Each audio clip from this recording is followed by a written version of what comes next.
Yo, what's happening?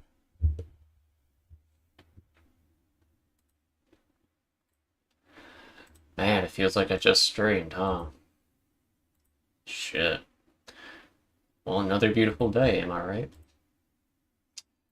As promised, I'm wearing the same shit as last night, so...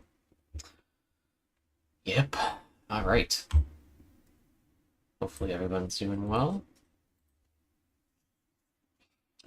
As the title suggests, we're going to be playing, some Diablo. There's a couple things I'd like to watch first before we do that. Oh boy. Alright, let me take a sip of it.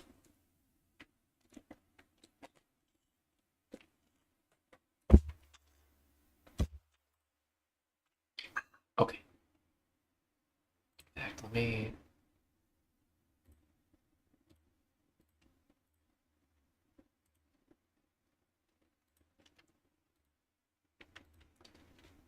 Do I have to call this X now and not Twitter? I'm kind of against that.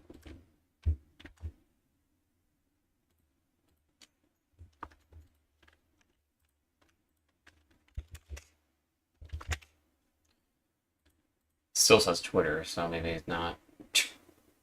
Okay. We got that. Cool. Okay.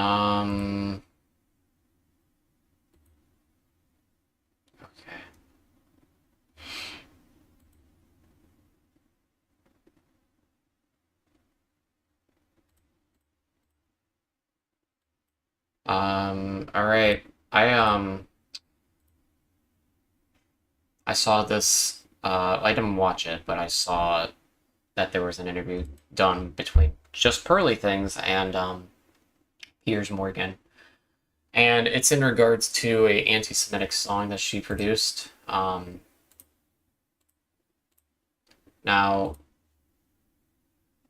I haven't listened to the song, actually. I did hear that she made a song.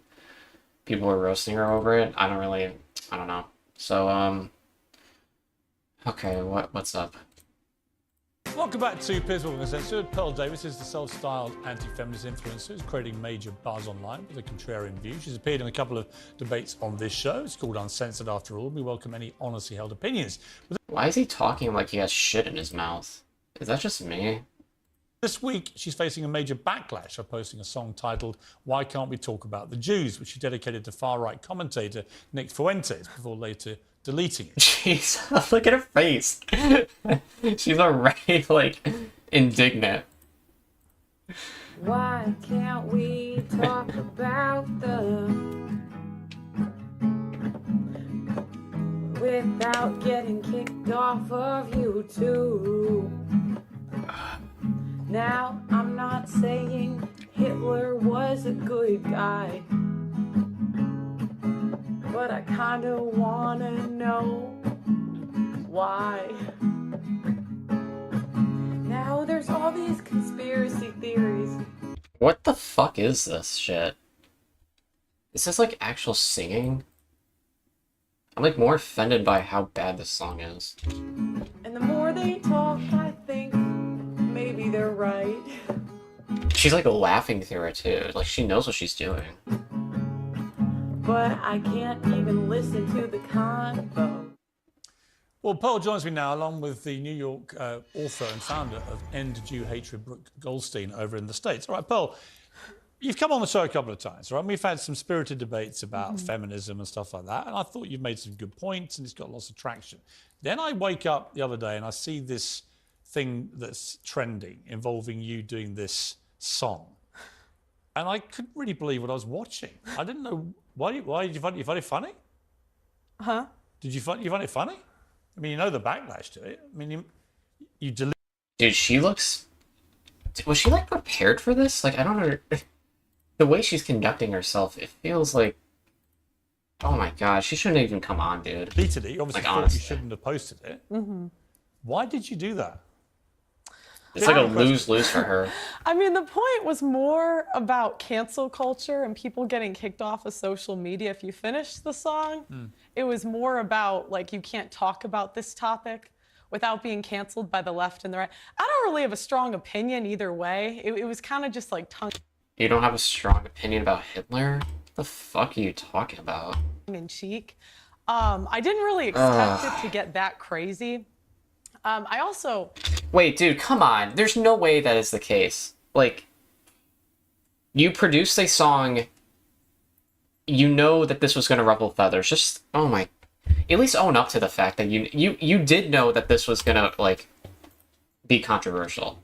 It wasn't dedicated to anyone. I don't know why they say that, but that's not true. I mean, Nick Fuentes is a white supremacist. He's a Holocaust denier.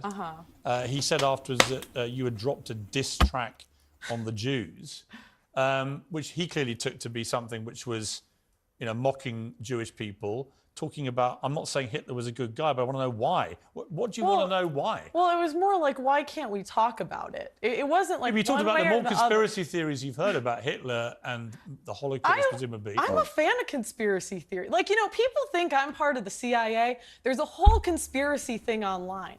And, you know, I'm not for, like, silencing it either way. The point of the song isn't, like, I really have an opinion on the matter. It's more... I don't think we should ban people off of social media. So far, so. That wasn't really communicated well through your song. That I don't even, like, I think it should be illegal to ban anybody off of social media unless they're inciting violence. That was the point. What the fuck?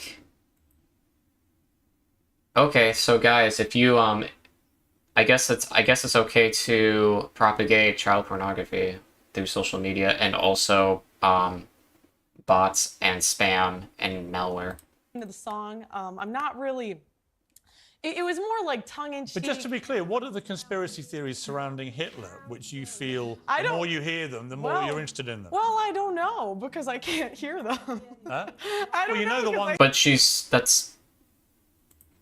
wait, she said that she's a fan of conspiracy theories in reference to the whole song about Jewish people and Hitler, but now she can't even list a single conspiracy theory because she says she's silent, so it's like circular logic. You know the ones that Nick Fuentes... Well, I wasn't even talking about Nick. I was thinking of Ye, to be honest. I don't know Dude, why she's like literally laughing. they put that Nick was the inspiration for that song. I was thinking of Ye. You are aware of the big backlash. Wait, that doesn't make it any better. I mean, like, isn't Ye, like, pretty, like, anti-Semitic? Like, he's openly, like, much more so than I would say Nick Fuentes has been recently in terms of being anti-Semitic. And the deep upset from the Jewish community. I certainly am now. I just posted that song and I woke up and I was like, article, article, article. I was like, golly. Dude, how is she surprised by this? Like, genuinely, how is she surprised that, like, this song solicited such outrage? Right, but are you This is sorry? crazy. You know, I think that, like, my whole point was that cancel culture is wrong. I am not speaking one way or the other about the issues. My question is, why are we canceled for talking about certain topics? So you would allow Holocaust deniers to have space on social media to promote Holocaust denial to millions of people? You have 2 million people who subscribe to your YouTube, right?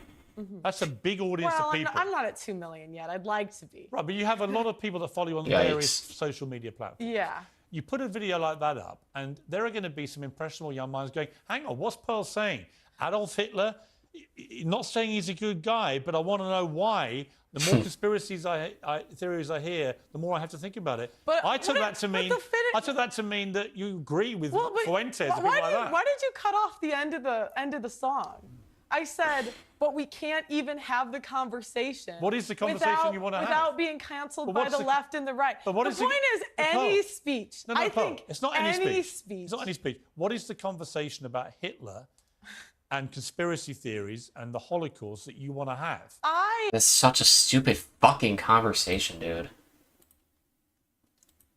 don't want to have any conversation. My lane is feminism. That's what Well, you're I'm singing talking about Adolf Hitler. Can I finish? Yeah, but you are singing about Hitler. Okay. So you do want to have that conversation. I want anybody that wants to speak on social media to be able to speak about what they want to talk about, Including Holocaust without denial. getting banned. Whatever they want to talk about. Including Holocaust denial. If they want to talk about that, as long as they're not inciting violence, I think people. Of course they're inciting violence. They're inciting a hatred of Jewish people.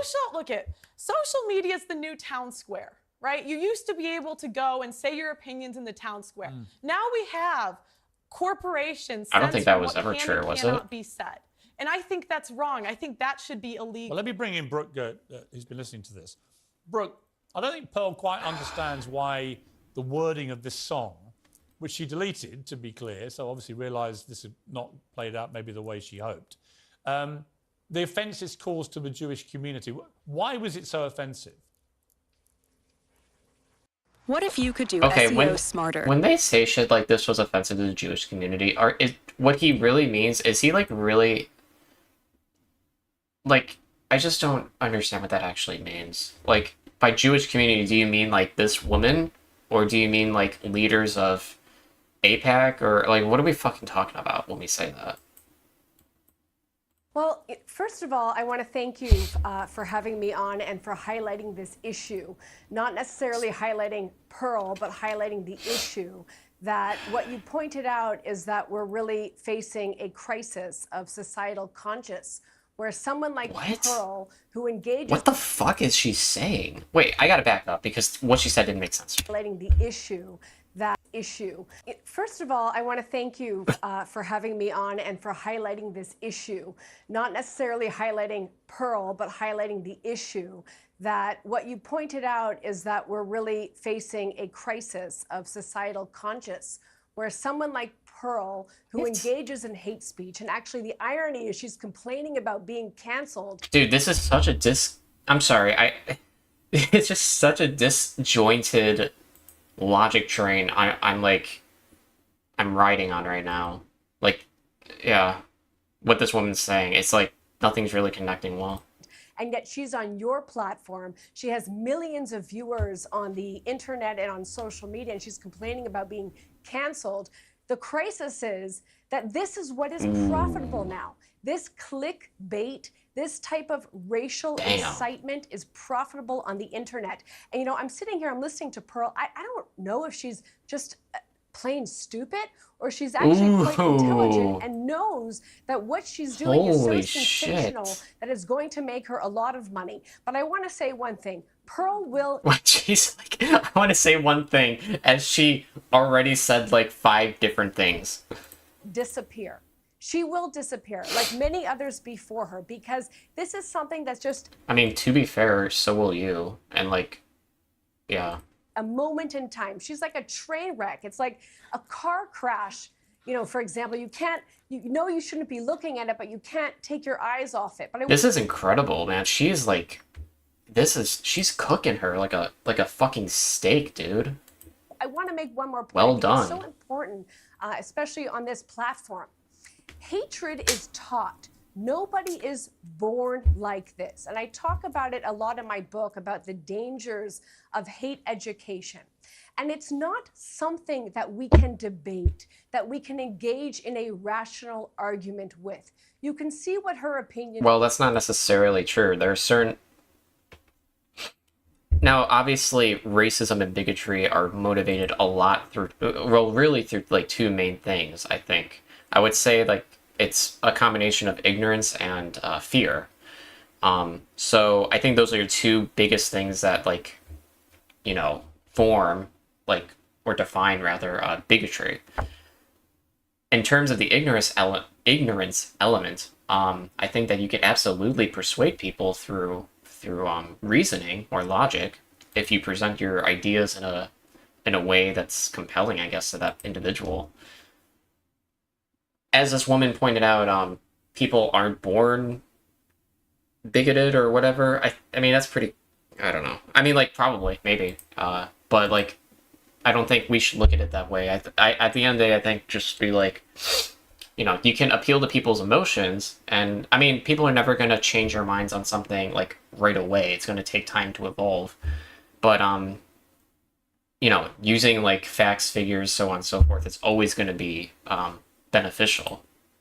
It's not always going to work, but it could work in some cases. And also, it could sow seeds of doubt, I guess, with the preconceptions one has regarding their own bigotry. Are. She thinks women shouldn't vote. Women shouldn't have the right to divorce. She thinks that women shouldn't be able to work. Dude, she's so fucking annoying. Oh my god. She says these I didn't say crazy that. things Now about, you're putting words about in my Hitler. mouth. But there's Now you're no putting words in my rational, mouth. please don't interrupt. There's no rational argument with someone like this. And this is Don't interrupt my tirade. a mistake that my community makes, the Jewish community, very often, that they think they can bring facts to the table, that they can debate somebody like Pearl, and it's, you know, you're going to get somewhere. You're not going to get anywhere.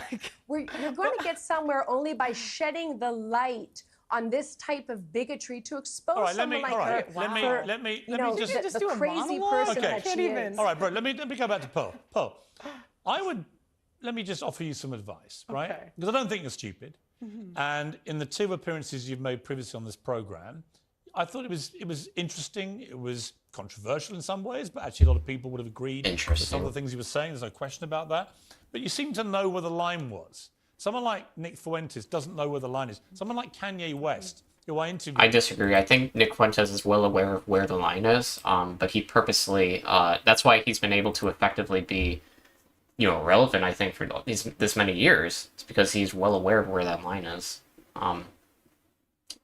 Because if you're not aware, then you're not gonna be able to appeal to a broader audience. After he went on some weird anti-Semitic trope nonsense, Kanye's been wiped out by what he did, or what he said about the Jewish people, because there are certain things where I am absolutely in support of the concept of free speech, right? But you can't go around telling Jewish people the Holocaust didn't happen, as Fuentes and people like Fuentes does say things like that. I don't think she said that, though. I think she just said, "Can we have the conversation?"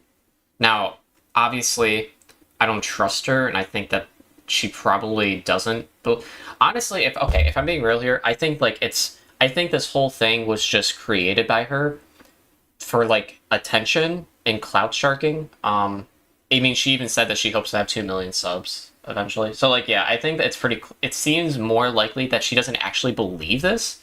She doesn't actually believe the Holocaust didn't happen. She just is using this whole shit, right? Exploiting like the coverage that Piers Morgan is offering her for the sake of clout. That's what I think is more likely. But I'm not him. So you're bringing me up. So it's like, no, but when you sing a song, right, and you talk about who Hitler, determines what the line is, Pierce? Well, I'm asking who determines? Do you get to determine it? No, I'm Does she asking. get to determine I'm asking you. Who gets to determine what the line is? That's such a dumb question. Like, the line is determined by society. What we tolerate, yeah, that's all I'll say. The line is determined by society, yes. To work out in your head. I'm saying you're not a stupid person. The line. When you say, I'm not saying Hitler was a good guy, but I want to know why. Right? When you talk about the more conspiracy theories about him I hear, the more I'm like, well, that's interesting. I'm just like agog that even now you don't seem to really grasp why singing that and releasing it to millions of people is incredibly offensive to Jewish people. I think at the end of the day, Pierce, I don't think it's for you to determine what speech should be allowed and not allowed. What about you determining? Why did you delete it?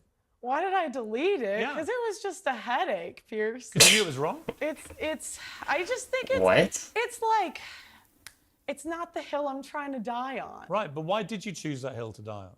I didn't choose this hill to die on. You did. You released the video. I also released 10 different videos about but they're 10 not different all other basically. topics. But they're not talking about Adolf Hitler, are they? Are we not allowed to talk about him? You can talk about Hitler right to the point you say the more conspiracy theories I hear about him. Look, I think that anyone should be allowed to speak about any conspiracy theory on social media. She's obviously doing this for fucking clout, dude. Like, it's so... Like, she's laughing. She's like, I hope they get 2 million subs. Like, everything about this just... She doesn't actually believe this fucking shit, man. But of course, mainstream media such as Piers Morgan is gonna believe or buy into the notion that she does sincerely believe this because of their because that's just part of the segment, I guess. That is my point. It's not about Hitler. It's not If about you the really believe what you Holocaust. did wasn't wrong, you wouldn't have deleted it. Oh, wow. That's totally not true, but okay. Okay. Don't you think? I agree with Pearl. Go on, bro. If I may just say one thing, as an attorney, I have to say that I do agree with her. That I am a free speech purist. And I think that even bigotry should be able to be spoken in the public sphere.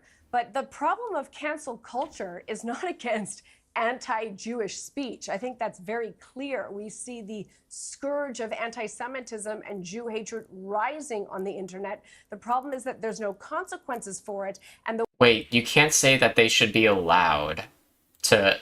Wait, hold on. You can't say that people should be allowed to be bigoted online or in public spaces. I think she said online. But then say the problem is that there's no consequences. Well, wouldn't the consequences for being bigoted online be like banning or shit like that? You know, that's the consequence. the way that private companies How are there no consequences for it? Canceling is they're going after pro-Jewish speech. They're going after pro-Israel speech. I can't tell you Why are we shoehorning this in now? how many times I'm contacted by people, and often my own clients, who are shut down on social media for saying anything positive about Jewish people, about... I highly, highly, highly doubt that. Now, I will say that there are perhaps instances where that is the case, maybe, probably. But I guarantee you that the people who were shut down it wasn't because they were being Jewish. It was probably because they said some other shit in their comment or post that led to them violating TOS, which obviously led to them getting their account shut down or suspended. And also, in all likelihood, this has to do with something. I bet you that the people who had their account suspended on account of what she's describing is probably more in line with them saying shit about Palestine or Israel. So I mean, I wouldn't be surprised if that were the case. Judaism or about Israel. Yet these social media she just admitted companies it. are unequally applying their own standards.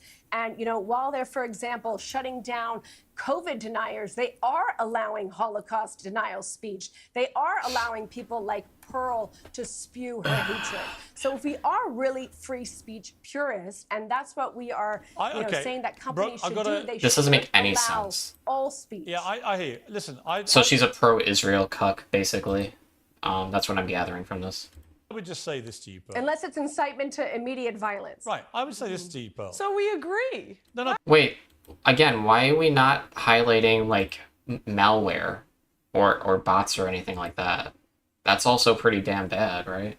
Pearl, I would say this to you in conclusion. Also, We're on the CSAM. same Listen, team now. In Okay. conclusion, look, you deleted this, so you clearly felt bad about what you'd put up, or you wouldn't have deleted it. You accept that. Well, that's a non sequitur. You don't accept it. I just, it's kind of a headache. I was like, well, it just. You don't seems have to challenge somebody in every single thing. Like, if somebody makes a point, you just sometimes, even if you disagree with them broadly, I mean, sometimes they may make a salient point. Or if they express to you their own opinion with regards to why they did something, I mean, you can distrust them, I suppose, but at the end of the day, it's kind of like unfalsifiable. Like, how are you going to say that they truly deleted it because of, like, they knew they did something wrong? I mean, maybe, but maybe not. But you can bite the bullet here. It's not like that big of a deal. If she deleted it because it wasn't worth the headache, then whatever. a lot of headache to me. Right, or did you realize actually in that moment... It's such a weird hill to die on. I reaction from the Jewish don't community, fucking get it. You crossed a line that you yourself should have worked out was there. Look, at the end of the day, Pierce, the song was about freedom of speech. It wasn't one way or the other. The song was about why can't we have these conversations on social media, and why do I keep getting... About why Hitler may be a good guy. And why do I keep seeing people get banned on social media? My point is, I don't think there should be a line unless you're in... So the thing here is, like, they're talking about two different things, okay? Piers Morgan is seeing this as, like, you are pro-Hitler. And Pearl is seeing this as, well, no, it's not about if I'm pro-Hitler or not. It's about if I can have the conversation at all.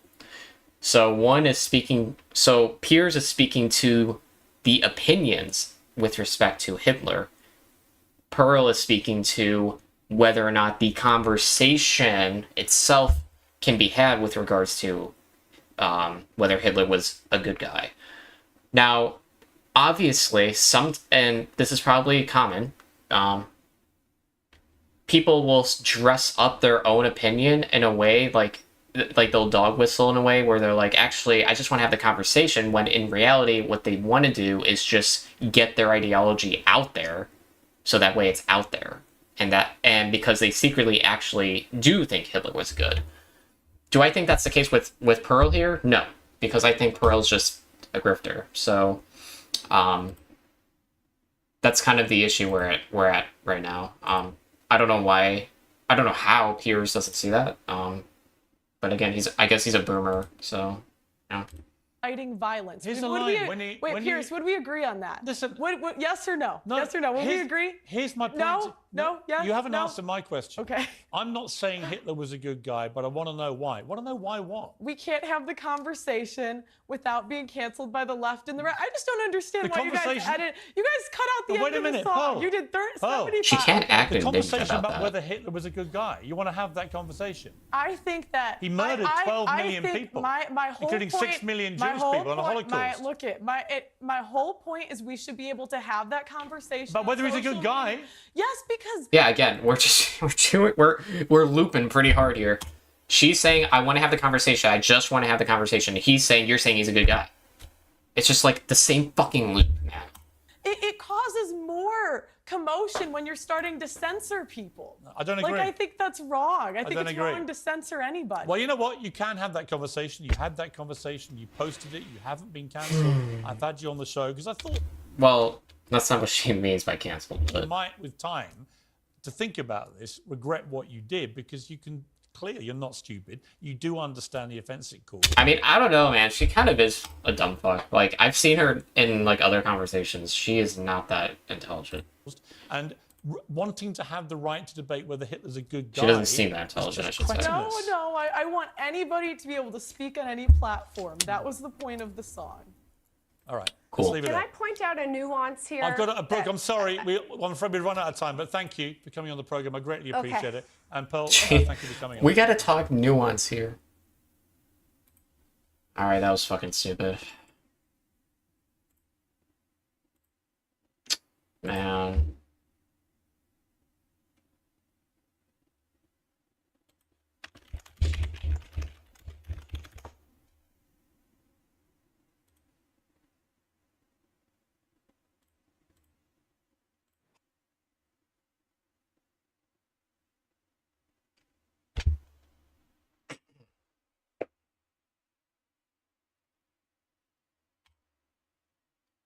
Oh boy, well, that was kind of dumb.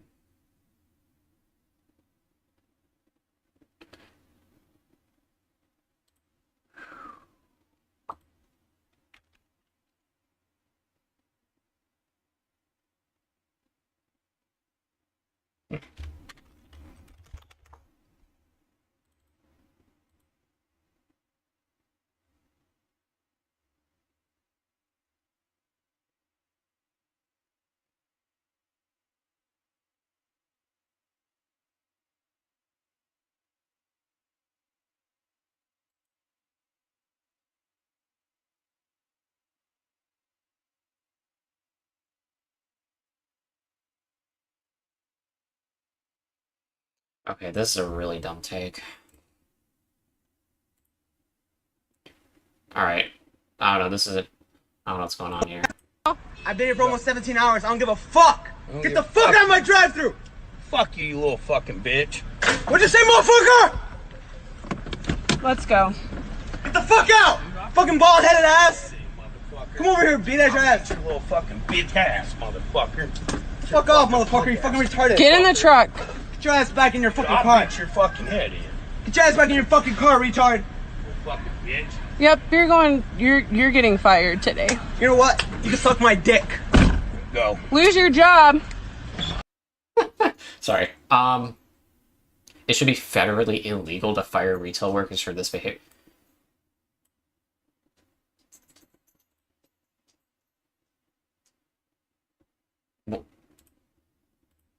I want more retail workers treating bad customers like shit with no repercussions. Oh my fucking god. I'm getting, I don't know why today. I'm like super triggered today. So, because and now I'm not, to be fair, customers have historically treated retail workers pretty shitty. In fact, a lot of the times. And it's wrong that that happens. However, the solution isn't to make it federally illegal to fire retail workers for doing the same shit. Because what happens when a retail worker does this to somebody who was not treating them poorly? What a fucking... Oh, man. Okay, I can't. I gotta chill. I gotta chill. All right. It's not that big a deal. It's not that big a deal. All right. That's really... It's such a bad take.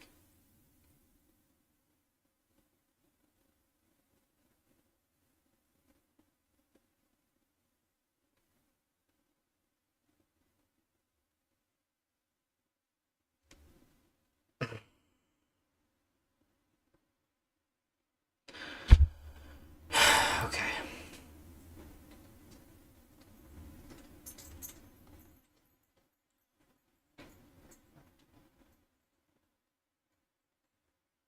All right.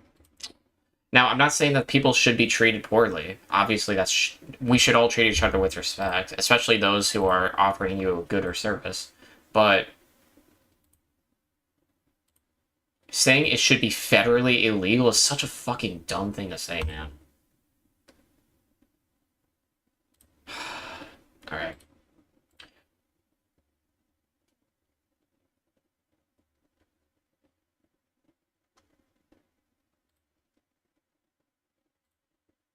I'm back.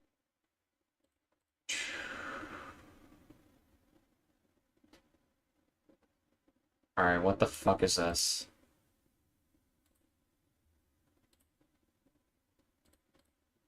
That would be sure to outrage the TERFs that now love him if they had any sense of decency and ideological consistency. But they're fine, apparently, with partnering with somebody who says something like this so they can continue to preserve their very pure and not heteronormative, male gaze determined, frankly.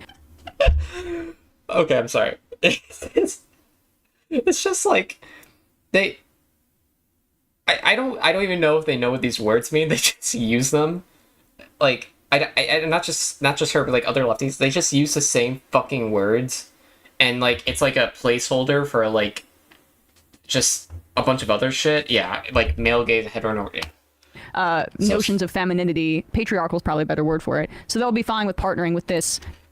And also it comes off as like she's trying to flex, like she knows all this terminology. Guy who calls himself, at least tongue-in-cheek, but in reality it's the truth, a fascist in his Twitter bio. He put this out there within the context of the Oppenheimer discourse. Let's see if you guys think this claim passes the smell test. Matt Walsh says, "This is a good time to remember that feminism has killed far more people than the atomic bomb. It is perhaps the most destructive force in human history. Trans ideology, its offshoot, is competing for the title." Such a dumb fucking tweet, man. Jesus Christ. So there's a lot here. We can get into it, but how many people do you guys estimate? Like, how the fuck are you supposed to measure how many people died from feminism? Feminism Makes no has sense. killed. So I didn't understand this at first, but having you read it, I finally got it. I think he means abortions. Like, I think he's like trying to like, hint that like yeah. Like, what you think about that way? Like, otherwise, like, none. Like, the obvious answer is none. But how is trans ideology competing? I don't know. Because it's feminizing the male population, or I don't know, like leading to. You have to feminize a lot to catch up with abortions. Apparently, or the fact that it's pre-death, right? Because in his mind, then that removes you from the biological reproduction pool of Oh yeah, all the human kids beings. they aren't having. Right. Yeah. This is some real victims of communism energy coming out of it. exactly. Like a lot of like, I mean, at least it's staying topical. Oppenheimer, it's in theaters now. Christopher Nolan, 3 hours long. You know, why not think about gender ideology the whole time? Why doesn't he actually provide this claim with facts and figures? Because he can't, obviously. Because he's a religious. Dude, is this like it, man? Like, what? It's just like complaining, dude. Like, I mean, I guess it's no different than what I do. But I try to provide some substance to what I say. The trans people there are. He doesn't even know, those basic facts, even though he made a documentary about it. But like, I'm happy that even though I'm mixed on Oppenheimer, honestly, I saw it and there's some problems with it. But it is good that. I didn't see Oppenheimer. I heard it got great reviews. I heard everybody's liked it. What's she gonna say? Is she gonna say some stupid shit like, they didn't include a single Japanese person in the fucking film? Like, I swear to God, if that's a critique she's about to levy, I'm gonna lose it. That we are beginning to at least talk a little bit more about the dropping of the bombs on Hiroshima and Nagasaki. I worry that we have people like Destiny out here that we're actually going backwards in our understanding of that stuff because we got a lot of edgelords saying that actually it was good and we needed to do it even though it's fucking 70 years later, and that's not the like line that scholarship is taking. Well, then let's be unambiguous. Wait, what? Wait, hold on. Wait, what? 70 years later, and that's not that stuff. I worry that we have people like Destiny out here that we're actually going backwards in our understanding of that stuff because we got a lot of edgelords saying that actually it was good and we needed to do it even though it's fucking 70 years later, and that's not the like line that scholarship is taking. Well, then wait, that's not even true. That's not even true, man. Okay, I hate to like be man. Oh boy. I don't even know if I can do this. God, it's early for this. Okay. There's still debate in the historical community with respect to whether it was justified to drop the bombs. I think that there is a good argument to be made that we should not have dropped the bombs, or that we didn't need to. However, it's just like, it's difficult to say. We have to play like alternative history to like, you know, like hypotheticals and shit to like figure that out, which we can't, obviously. So it's difficult. It's still debated, I'm pretty sure. But yeah. Let's be unambiguous in our coverage of it here. Yeah. We dropped 2 bombs on Hiroshima and Nagasaki when Japan had no feasible way to win the war. Our Air Force was decimating them. There were some hardliners within their own government who wanted to continue to drag it out and hope that the enemy, the United States, the Allies would tire out and that they would be able to maintain something and it would not be an unconditional surrender. Okay, this is a bit of an oversimplification, but she's kind of right, yes. I would also just add on to that fact that there was a naval blockade that was working successfully against the Japanese mainland. And it was only a matter of time before Japan fell. And that is for sure the circumstances in the middle of 1945, for sure, for Japan. At that point in the war, you know, I think it was, again, just a matter of time before Japan fell. The United States wanted an unconditional surrender, and that was in part due to the fact that we were looking ahead towards our rivalry with the Soviet Union. And whoa, wait, hold on. I need a source on that, because unconditional surrenders are usually gonna be given or offered to like the rival nation, if there is no hope for that rival nation to like if they have no leverage, basically, because Japan had like no leverage. There was a naval blockade, tons of cities and key infrastructure was destroyed through bombing raids. They had recently lost Okinawa, and like there's just a bunch of shit that Japan had no leverage in. Which is why any other nation, mind you, would have also offered that as a unconditional surrender. Any other nation in that circumstance would have been the same. It would have been the same dynamic. So I think it's difficult to say it was even partially due to the fact that it was looking ahead to the rivalry with the the Soviet Union. Like, how the fuck can you say that? The Soviet Union was already declaring war or making plans to declare war with Japan before the bombs are dropped. We wanted to be the ones to end the war, and that is why, in part... Wait. Okay, oh boy, I don't know if I can do it. Anytime a lefty talks about World War II, I do want to do things to myself. It's... Everything they say is just fucking retarded. We dropped those 2 weapons that incinerated school children, wiped people... Wait, as opposed to the fucking bombing rates? The bombing rate, if we had not dropped the nukes, then we would have starved them to death, and what? They would have died of malnutrition. School children, is that what you want? Emily? Is that her name? Emma? I don't know her name, actually. Is that what you want right here? You want school children to starve? Because if we didn't drop the bombs, the war would have prolonged, or would have dragged on, and the naval blockade would have resulted in the starvation of maybe even more people than the bombs had incinerated, which is true. But, like, are you okay with school children starving to death? Pull out. The fuck is wrong with What's you? the estimate now? It's a little under 200,000 people killed in Hiroshima. Alright, I gotta look this up.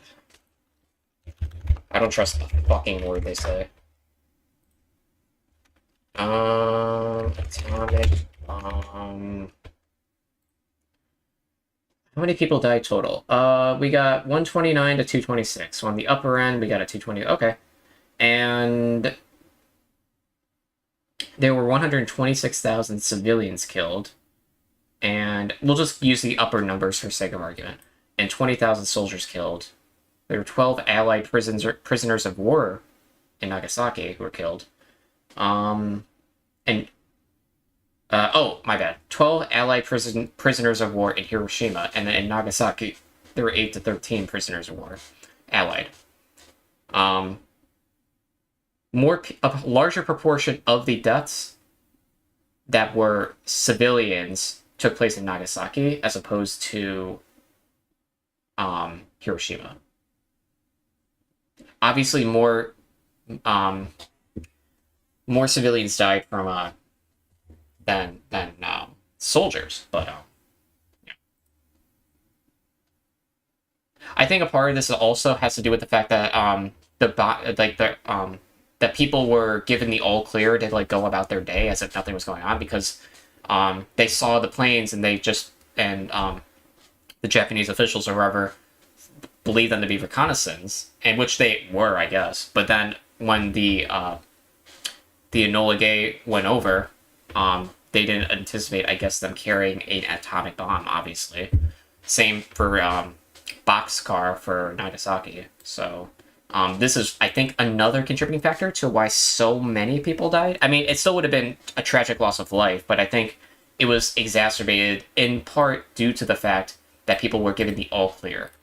Nagasaki in total. I mean, yeah, you never know how many estimates if there are, but this is from atomicarchive.com. It says 135,000 total in Hiroshima and 64,000 in Nagasaki. And then the radiation poisoning and the health effects that came after it also made their effects known for decades on Japanese communities. They were civilians.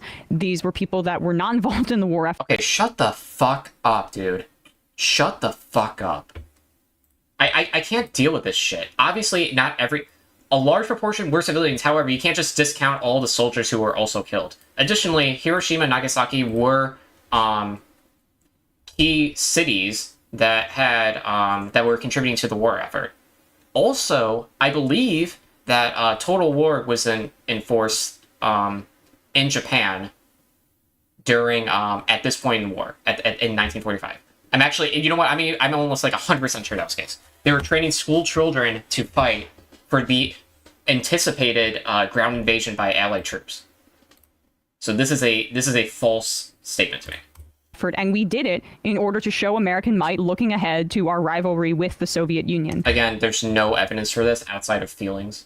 The Nazis had already surrendered. Japan was not The going Nazi surrendering has no bearing on the continuation or the usage of atomic bombs. To win the war no matter what, and this was all a part of a show of force. Wait, what? What? Based upon what? Now, the usage of the atomic bombs was a decision that was difficult to make. It wasn't just a show of force. It was to accelerate the surrender of Imperial Japan. Plus, there were domestic concerns because after Pearl Harbor, politically in the United States, there was pressure to be as militant as possible with Japan, and that was deeply intricately involved in Truman's decision in this way. It's also notable based upon what everything is just feelings based. Well, that Truman was the one that made the choice, as opposed to FDR, who was no longer alive. And on that, again, there's like a lot of like shit online, and if Bradley can pull this up, this is from a Roman Helmet guy, a verified Czech, pays for the Czech on Twitter, and he has this tweet. Did I not put it in there? That Kelsey Atherton responded to, but the original, just put the image up first, because there's like people like we just aren't good at processing this stuff. So the image says from Roman Helmet guy, "I have blood on my hands," and then it's an image of Truman saying, "Never let that crybaby in here again." I think that's from the movie. That's a quote. Yeah, and go to Kelsey Atherton's clip here. Kelsey writes, the main reason there wasn't a third bomb dropped on Japan is because after Nagasaki, Truman ordered a halt to all atomic bombing unless he gave direct authorization, his first affirmative order over nuclear weapons. Reports of the bomb killing children motivated this halt. So right there... Okay. Alright, I'm gonna need some... Maybe it's in this article?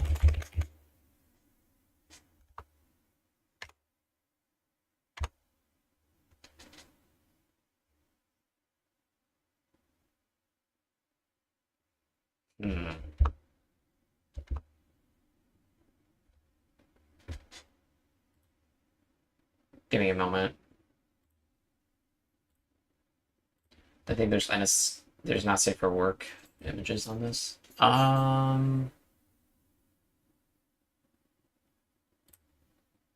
Plans for more atomic attacks on Japan. He expected another Fat Man bomb ready for the use on the 19th of August, with 3 more in September and a further 3 in October. With 3 more in September and a further 3 in October, so that's 6 total. A second Little Boy bomb would not be available until December 1945. On the 10th of August, he sent a memorandum to Marshall, in which he wrote that the next bomb should be ready for delivery on the first suitable weather after 17th or 18th of August. The memo today contains handwritten comment written by Marshall. It is not to be released over Japan without express authority from the president.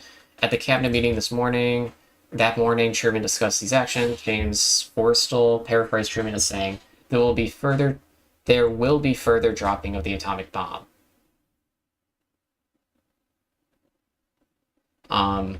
That's what this one person says. Another person says, Henry Wallace, recorded in his diary, said that Truman said he had given orders to stop atomic bombing. He said the thought of wiping out another 100,000 people was too horrific. He didn't like the idea of killing. He said all those kids. Okay, so this is probably what the guy's referring to. Hold on. So this quote here, he says Truman ordered a halt unless he gave a direct authorization in his first immediate reaction. Reports of the bomb killing children motivated this halt. But according to this guy, James Forrestal, he paraphrased Truman as saying there will be further dropping of the atomic bomb. So why are we deferring to this man, Henry Wallace, and not this man? Now, I'm not saying Henry Wallace is incorrect, but we just don't know. If we have conflicting information here. One person saying that there will be further droppings of the atomic bomb. That's what one person said that Truman said. But a different person said that Truman ordered to stop atomic. So these are contradicting each other.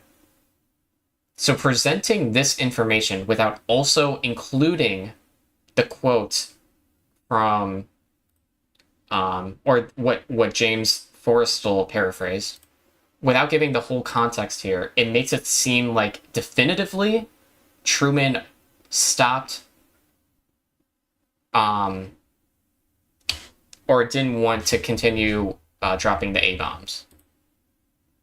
Again, that could be true, but like provide the full context at least. I mean, yeah. The previous order that the target cities were to be attacked with atomic bombs that's made ready.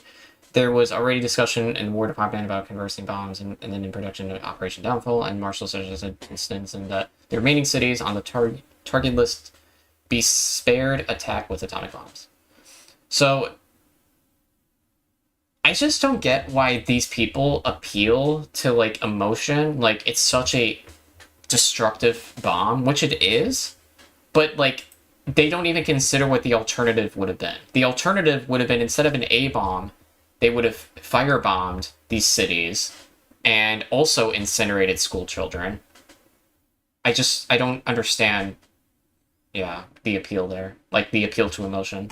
There already, we've collapsed the actual like nuance into the decision into, oh, he was a macho guy doing like the Bernie meme saying yes, like we do want to incinerate these kids. I don't think that that is a caricature that I guarantee you doesn't exist outside of like lefty communities.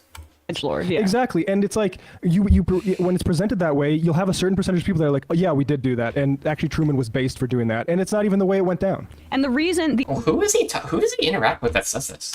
The reason also that we didn't drop that third bomb was eventually the Emperor decided that it was time to surrender, essentially. But the whole notion of what this kind of weaponry does in killing civilians, This is definitely glossing over a lot of discussions that were had internally in Imperial Japan, because for the first time ever, I think, or like in a very long time, like the Emperor spoke to the people of Japan and overrid the decision by the military to continue the war after 2 nuclear bombs were dropped. Military justification is that, well, once the regular people feel what their government is doing in the war, that the people in power are more likely to capitulate to our demands because there will be domestic anger. That is such a dumb analysis. She's taken this. I guarantee you, this logic has been extrapolated from all the funding that the United States has done overseas to different nations to set up puppet states for the U.S. interests and corporate lobbyists and shit. Man, I guarantee you that that's where she's deriving this from. This was back in 1945, by the way. That has been proven time and time again to be a false premise for warfare. The ruling elites in the United States... Now she's tying this back to the elites. ...are disconnected from what regular people are feeling. Just like the ruling elites in other countries are disconnected from... This has nothing... By the way, this has nothing to do with the military and executive decisions to drop the nuclear bombs. ...from what other people are feeling. And so, like, the usage of civilian bodies, of children, of civilians... Again, what is the alternative? The alternative is you firebomb these cities and they still get incinerated. Or, if you don't firebomb them, you maintain the naval blockade and you starve them to death. Again, this is just an appeal to emotion. That's it. Getting wiped out, burned to death instantly does not have bearing always. Honest to God, I'm not even exaggerating. It might be more and this is going to sound like a hot take, but it's not. I think that it may have been actually more humane to instantly incinerate a child than it was to maintain the naval blockade and slowly starve them to death. That might, because at least in the former, they die immediately, whereas in the latter, they suffer for a longer period of time. Now, an argument made against that could be the radiation that, for the people who had survived the initial blast, the radiation slowly deteriorated them and caused cancer and all that, and that's a totally fair rebuttal. But she keeps appealing to this instant, they were vaporized, thing as, uniquely, evil. Whereas, the alternative would have been to firebomb the city and also, burn them to death or starve them to death through the naval blockade, which are both pretty damn inhumane if you ask me. In a one-to-one way with what their government is going to do. And that was the case after the dropping of the first bomb, before the dropping of the second. And so, that would not have bearing always in a one-to-one way with what their government is going to do. And that was the case after the dropping of the first bomb, before the dropping of the second. And so, now we're away from Matt Walsh's tweet there, but what we just laid out for you makes it super clear that feminism, not as deadly as the weapons of war that we used in those instances. Well, that's true. Yes, feminism has not killed as many people as atomic bombs. Yeah, and that we're like basically learning to accept now. Further note on the never let that crybaby in here comment. Atherton writes, American Prometheus reports the crybaby remark, though it is unclear if it was said at the time or Truman's embellishment after. Regardless, both men expressed some regret over the bomb, but Truman insisted on H-bomb creation and Oppenheimer worked to prevent an H-bomb's arms raised. But like, yeah, like also the quote doesn't come across to me like I'm some sort of base tough guy dropping bombs. It came off to me as him telling Oppenheimer to shut up because he's the one who has to deal with the real trauma of ordering them. Like that's what it came out to. How it came on is because instead of a letter after the fact to Dean Acheson, it's dramatized as in the moment, and guys like this say like, oh, that's actually based, and it's gross, and I don't feel like I feel like we're going backwards on the nuclear bomb question. Okay, do these guys even know what Imperial Japan did during the war? Like genuinely, the rape of Nanking, the 100 beheading killing man contest between two Japanese army officials. They had a contest to see how many people they could behead, who can reach 100 faster, and then eventually they upped the ante to 150, and were bragging about it. Also, Unit 731, like, honestly, Japan may have been even more egregious with their war crimes than Germany. Like, they were fucking insane, dude. Now, that's not obviously to justify, like, you know, like, I'm not saying one way or another that this justifies, like, the atomic bombings. I'm just saying, though, like, these guys I feel like they gloss over or not really give enough, like, commentary on the war crimes and crimes against humanity that Japan did. Like, it's wild. Like, how many people did Japan kill? But maybe I'm just pessimistic. It's gotta be that's fair to be tens so. of millions. And just note that these people are just fascists. I mean, when the Nazis spoke about what they wanted for the role for women to be, it was Wait, what's fascist? I'm confused. And does she mean like Matt Walsh is fascist? I mean, maybe, but everything they don't like is fascist, I guess. What Kinder, Kucha, what's the third one? Kitchen, children, and I'm forgetting, but Kurcha, I don't know what that means though. Children, kitchen, church. Church, right. Yeah, I mean that's a fascist ideology, and that's the kind of thing that Matt Walsh is promoting. Yeah, I mean Walsh is doing the flip side of like what we do, which is like to look at these things and then try to bring a sort of like progressive or preferably like labor component to it. Instead of just using it as a propaganda vehicle, instead to talk about his preferred things, which is like feminism sucks. And but it's just because it's definitionally reactionary, and people should know that these definitionally reactionary. All right. I feel like these guys just throw out words, don't they? They just throw out words, and it sounds like it's correct, and it's like if you're like a partisan, then it sounds correct. But like definitionally, okay, what is it like? How's it actually like reactionary? These conservative influencers, despite Matt Walsh making it's just like so much more money than like I could even imagine doing this kind of job. You know, they're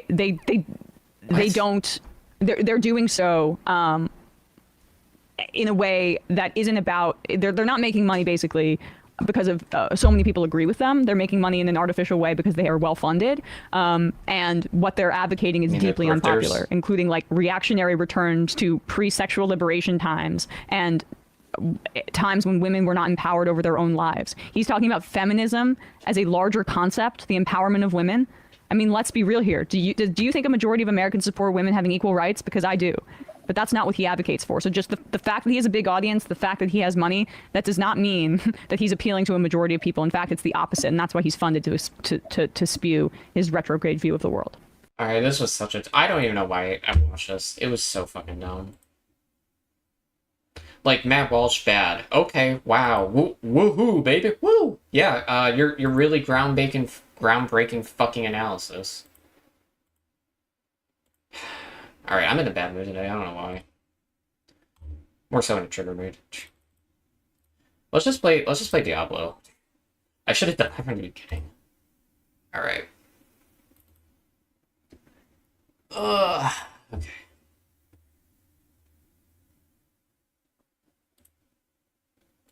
No, I got an update. Fuck. Okay.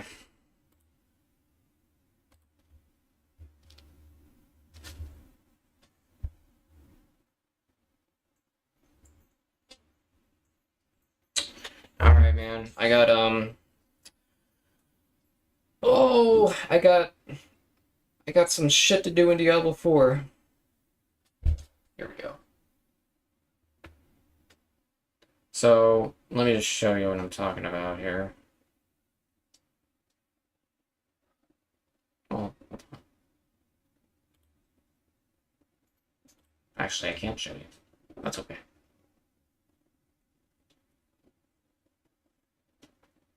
Let's just open it up.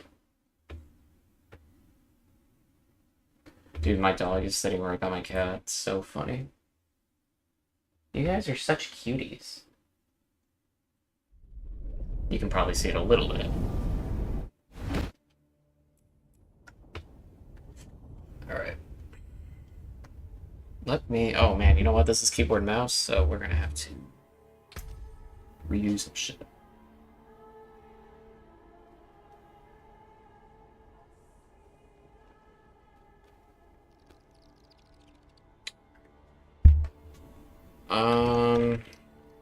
Yeah, it's gonna be a little awkward.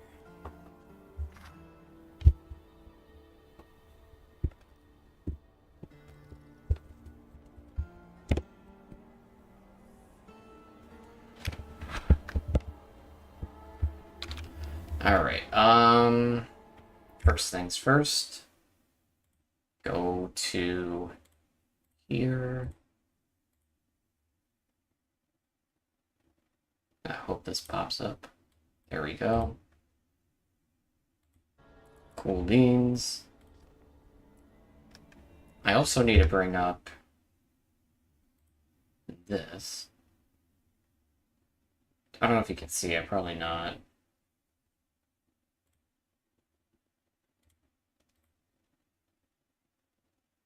Oh yeah, here we go.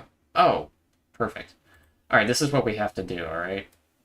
Ladies and gents.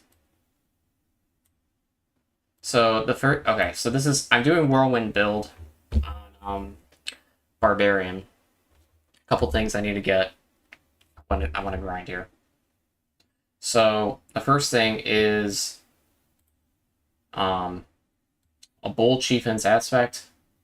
This is found the Hell Ties, Whispers, Nightmare Dungeons, and Murmuring Hobbles. Hell Tides and Whispers are generally considered the best.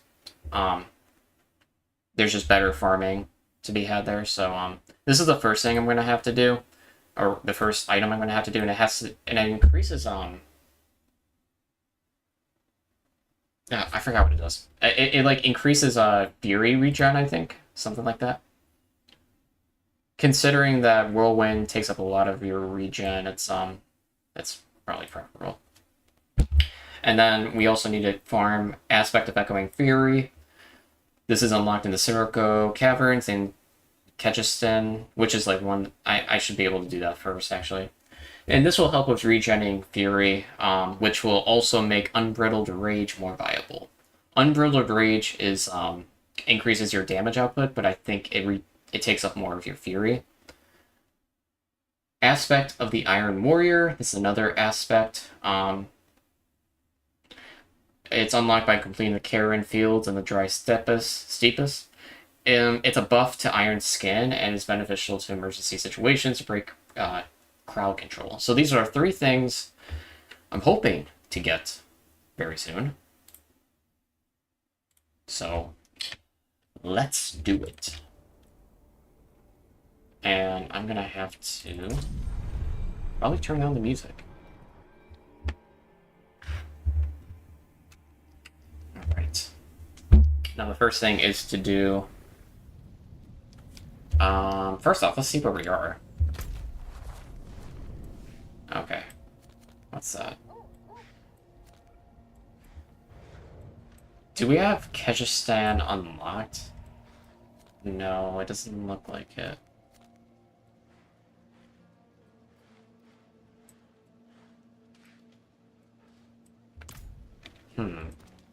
So that's the first step, right? The Hell Tides. I need a map. I need a map. That's what I need. Hold on. Diablo 4. Whoops.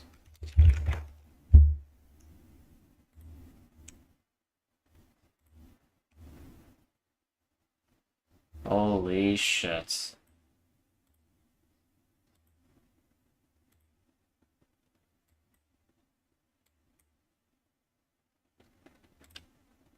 Okay, we want to go to... Let's see. The Sudoku Caverns? Actually, I can just copy paste this. Okay.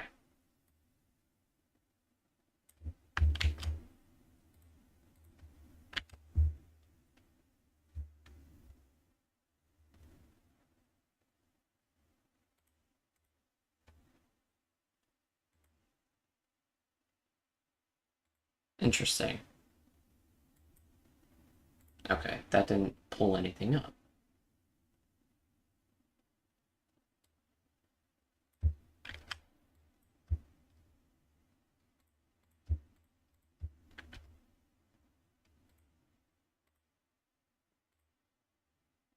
That didn't pull anything up either.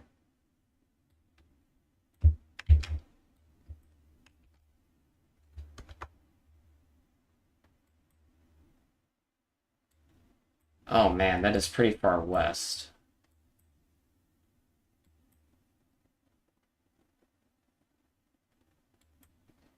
Okay.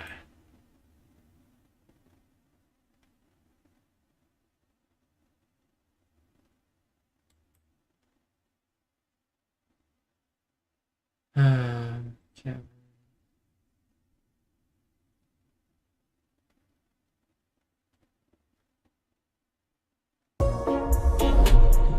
What the fuck? Bye. Dude, it was like an ad that popped up and it was muted and it still was playing like the voice. Very bizarre. Okay, hold on. I'm trying to find this fucking thing.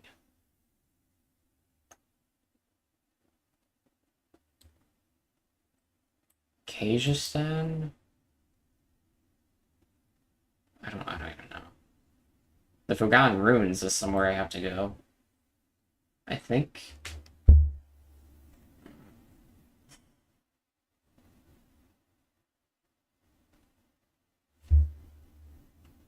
Are these like quests? I don't...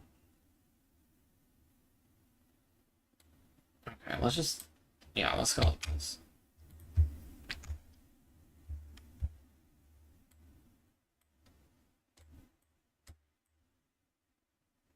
Okay. It's right there.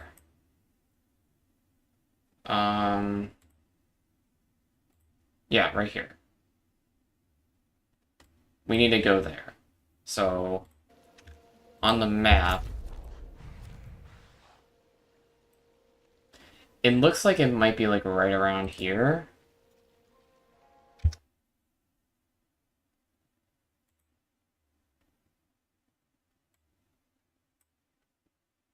Yeah. Maybe a little... right there.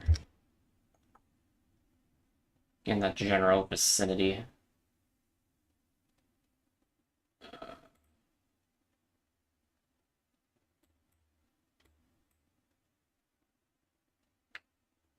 If we can get to Gerandi, that'd be nice.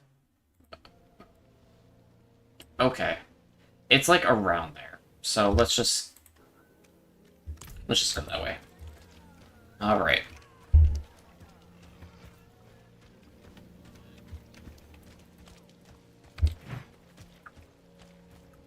I'm not ready yet. Alright. So this is going to be good because this is going to do good for the shout. Our shout skills. What's it supposed to do? Your shout skills regenerate or generate 2 to 4 fury per second while active. So this is going to be good for the whirlwind because it takes up a lot of fury. So there you go. Now I know on the map it's like in this general vicinity. In fact, I can shorten this trip by just traveling to Fate's Retreat. Save some time. So. Okay. Okay. Good, we're good. Whoops.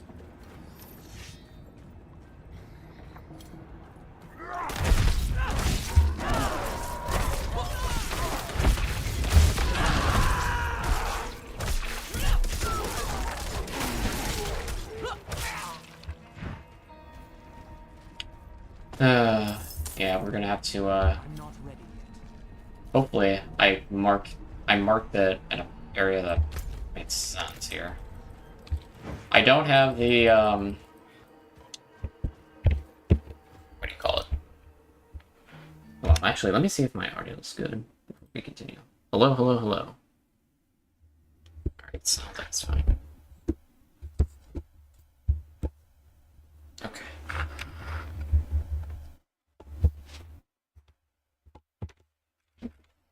Alright. I think that I marked it on the map pretty well. It should be in the general vicinity. It's not gonna be perfect or anything, but...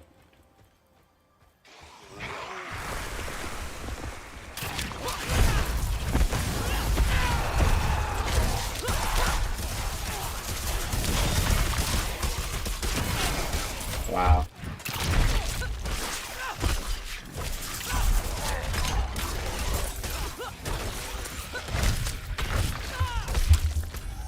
Whoops.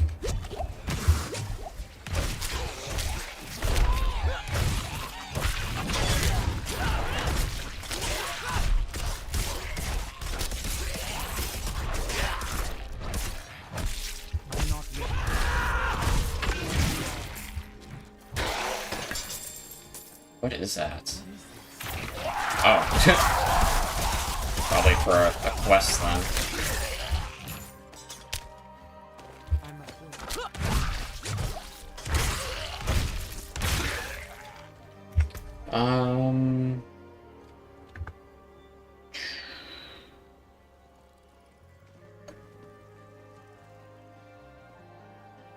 It's more damage.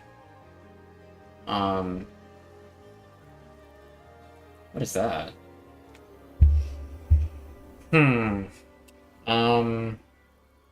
This gives me 24 to strength and 14 all stats. This one is just more damage. You get a lucky hit. 9 to critical, 9 to core. I think I like this one a little better because of the plus the stats. This has 2 sockets though, so it could be better, yeah.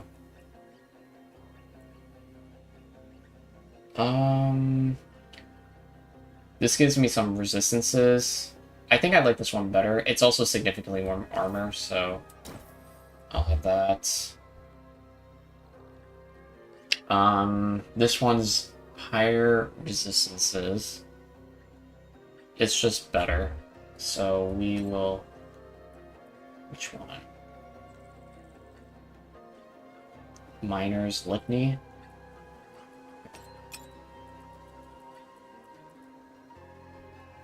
That one we're not going to deal with. We're not going to deal with that. And then I'll think about the other ones later. Okay.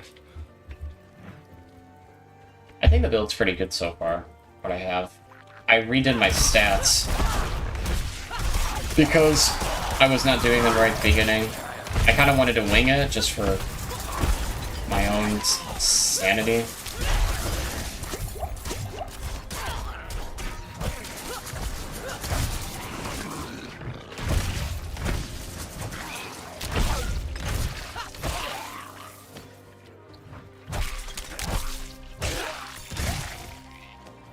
Now I know that I have no iron skin anymore, which is fine, I think. Yeah, I mean iron skin I can add on later. It's more of a safety thing, but I feel pretty confident, so.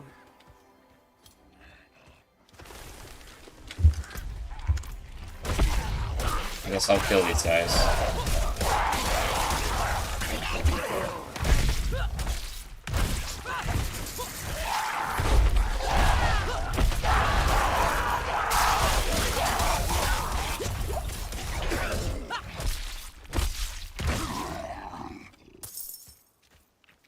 Nice. Alright, what I was gonna...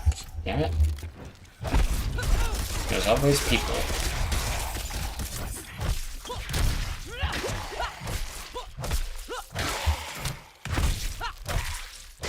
Alright, what I was trying to do... is that... Okay.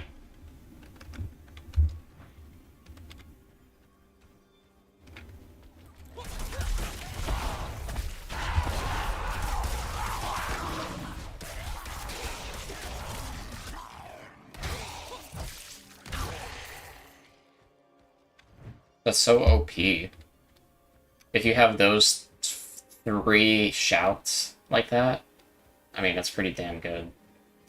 I honestly kind of like the war cry here, as opposed to the,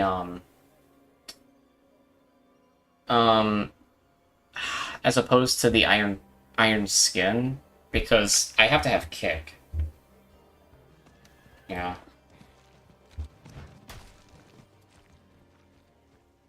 Blood-soaked Ingress. Where are we at now? Yeah.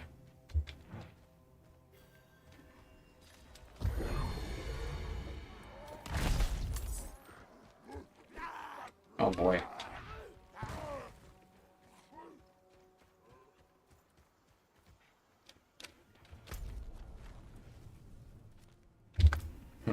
Okay. Yeah, we want to complete that dungeon because then we get the bonuses to our shout skills, and that's going to be fun. I also like the map. I think a lot of people complain about the map because it's like too big, and I kind of agree, but like the design of the map is pretty good in my opinion. So I'm not too like, I guess, picky.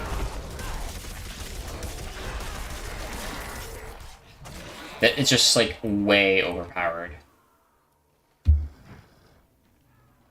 I'm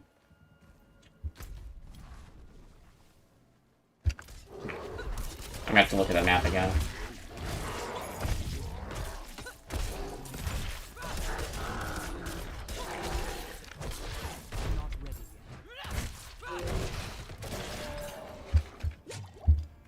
Let's see the map.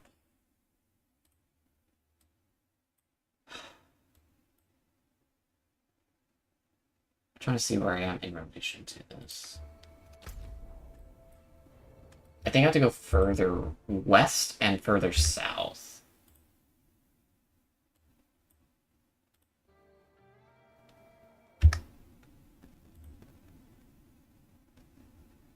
I'm trying to see where I'm at. Okay, there's that blood. Oh, I'm right here. Okay. So I do have to go further west.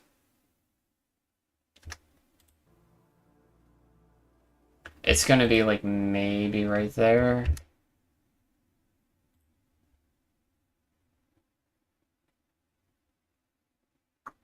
Yeah.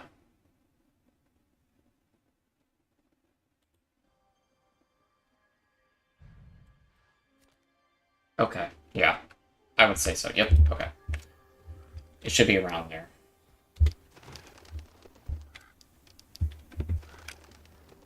And if not, we'll figure it out. But, yeah, the map, I think, is pretty cool. Honestly, this game is, like, pretty fun. I was anticipating it to be, like, not that good, but it's actually, like, good, like, combat, so that's good. Is it on the level of D2? Like, is it as good as D2? I mean, it's hard to say, but I think it's still a good game nonetheless. Oh yeah, we are totally, yep, we are totally on the right track here.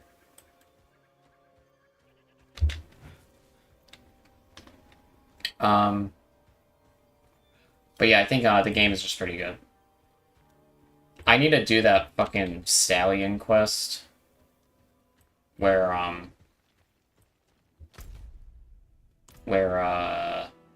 you, whatever you do, like, you can start riding horses.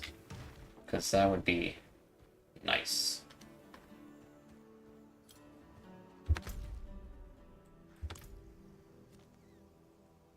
I need more fury. Hold on.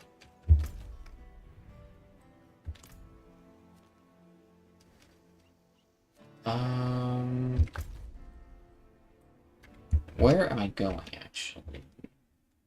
It looked like I was going in the right direction. No, I'm going in the Okay, wait. Okay. So if I keep going south, you can't see it because I'm on a different screen, but if I keep going south here, there's gonna be an area where I can branch back and loop up to here, which is gonna be like Jera. That's like the waypoint, so we'll figure it out. I want to get that waypoint anyway. In fact, I want to do that first. Yeah, so this is where it branches back. I don't need that anymore.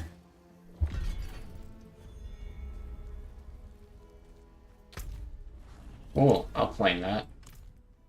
Thank you. Alright. Let's get the waypoints. Maybe I'll sell some shit too before I go.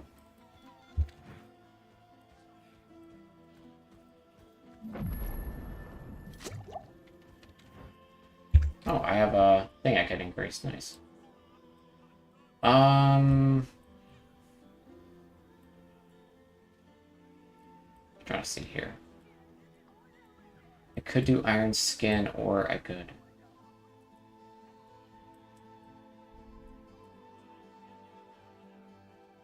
Yeah, let's do that.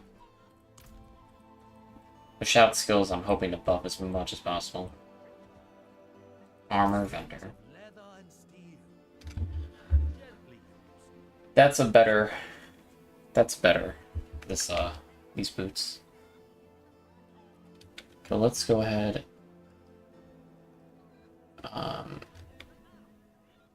Let's go ahead and sell that.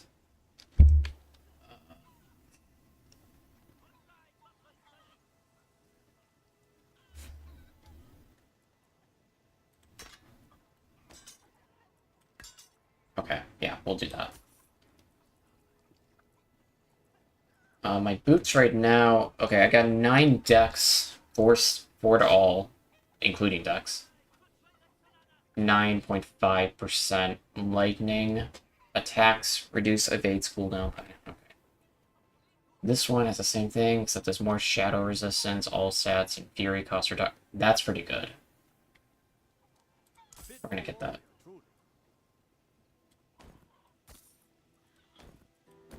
Okay. And that's all I want. Now, the only thing so the thing I have to, like, familiarize myself a little more is with the crafting system, I guess. Like, creating, like, jewels and like, crafting gems and shit. Because there's a whole section of, like, stuff that you have. Materials. Like, all this shit, I don't even know, like, what the fuck I'm supposed to use it for. So, that is my next thing.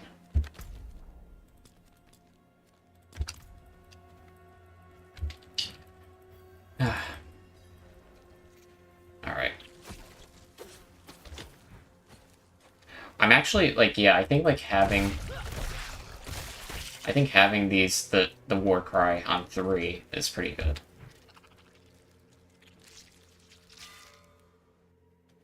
Hopefully I'm not under level to get this dungeon. But we'll see.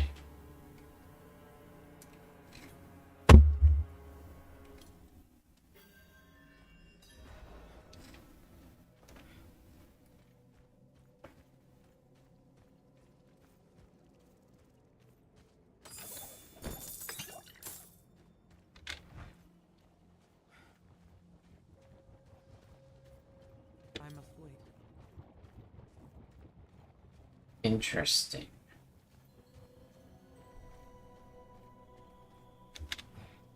Can't go that way. I'm low on fury.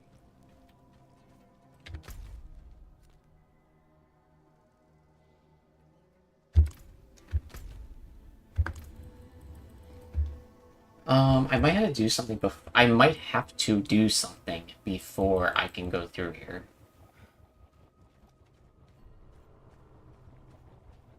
Oh yeah, obviously. So the question is what? Harvest Demon Fury from Vile Ones.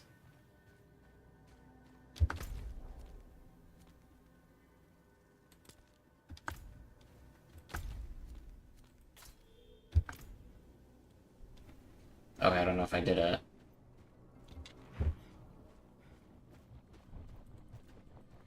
Probably not.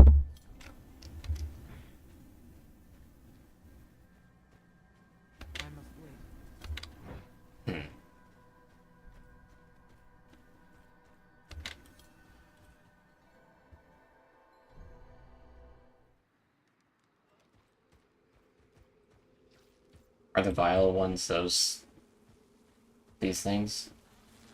No.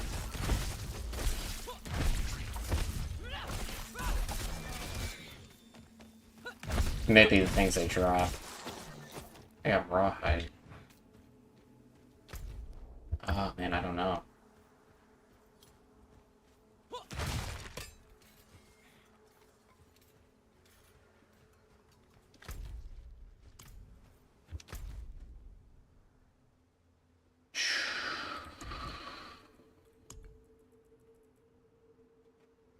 I found a sealed cache with the emblem of Nox and Tribe. To open it, I must slay Fallen in this area.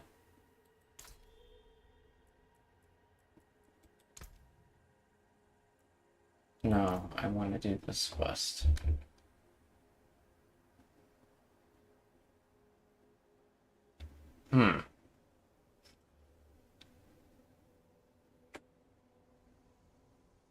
Okay.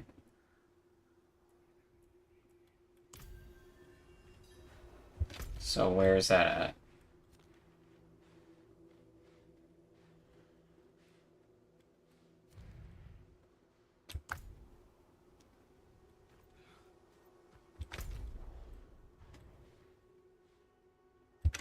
On the map, it's up there.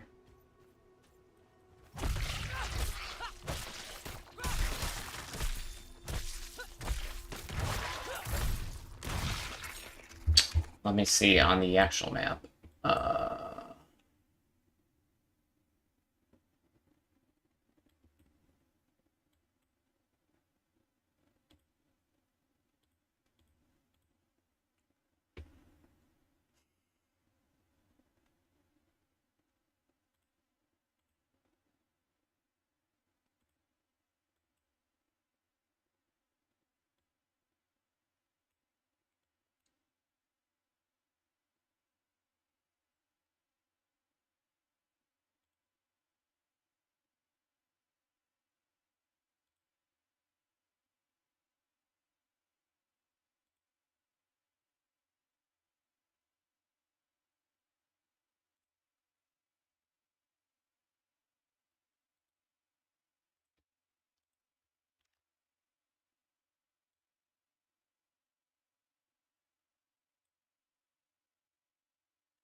What's this quest called? Sealed Oxen Tribe. I don't know. I mean, it's not on my map, so I'm just gonna go see if I can,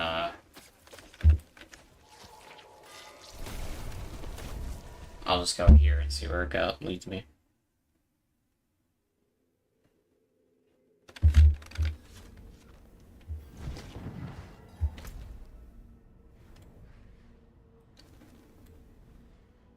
Okay, so it looks like it's right there. So let's go there, I guess. I got a Slay Fallen in that area, and then I can go to that cavern. Okay. think that's what I'm supposed to do. Works for me.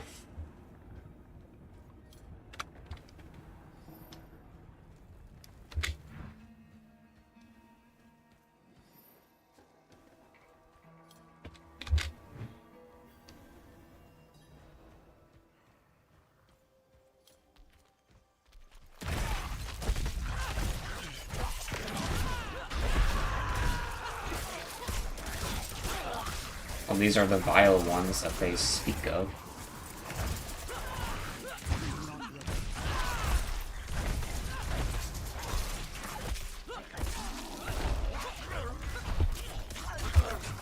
God, these guys are kind of tough. NGL.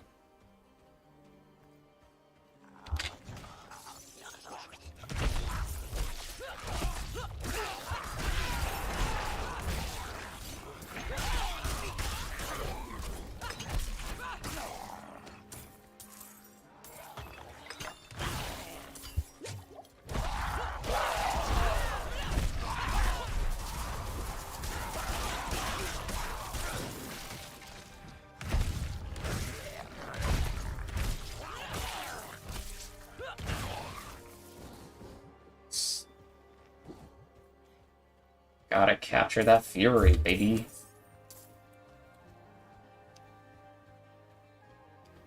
There's a little enclave over here.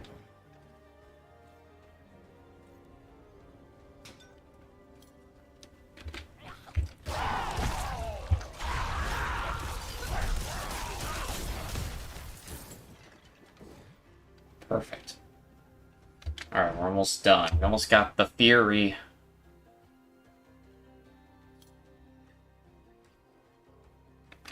Once we do, we can just teleport.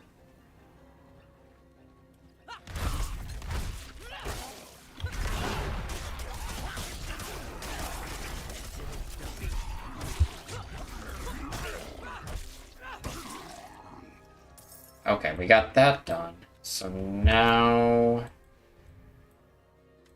let's go here.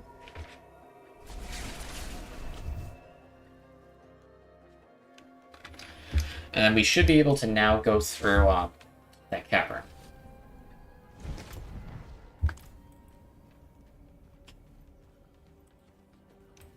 Let me get the heal. Let me get the healer real quick. There we go. All right.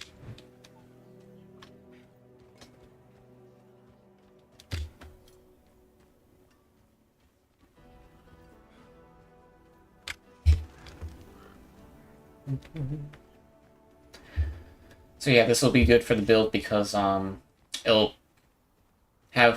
be good regen for the Fury, especially when I use Unbridled Rage or when I get it. So that's gonna consume a lot of Fury, so this will be good.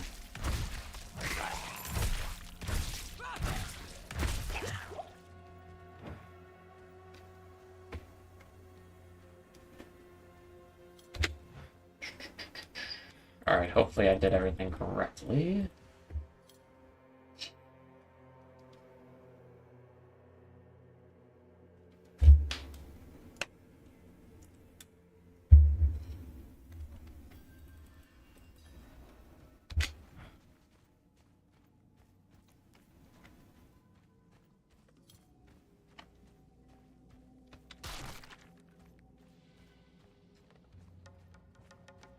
A little different from before.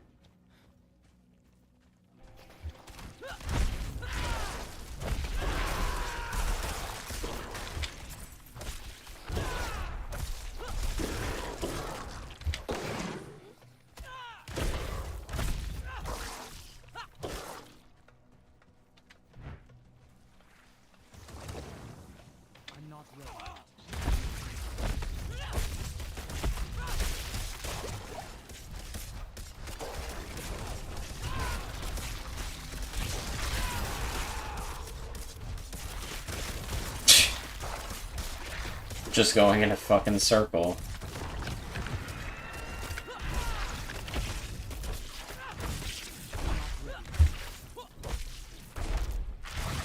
That does a lot. That kick does a lot of damage. I am kind of surprised by that. Oh, cooldown reduction, crowd control. That's pretty good. And it's more armor. You don't get the thorns, but it's okay. I'd rather have the resistances, actually, for that. Alright, so we killed one of the Silken Spires. I'm gonna see if that thing opened up over here. No? What about over here? Okay.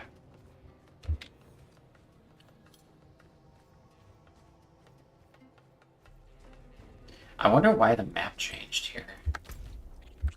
Promise me up. It's definitely different from what before.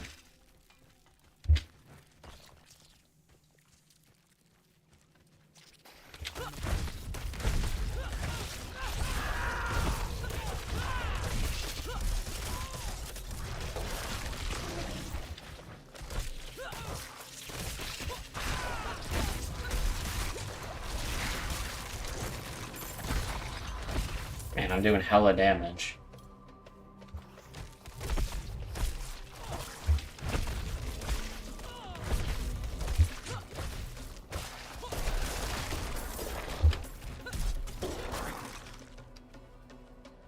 I'm not ready yet.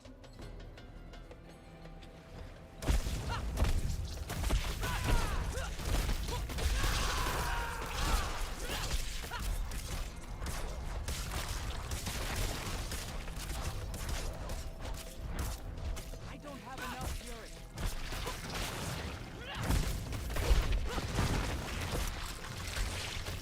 I gotta kite him.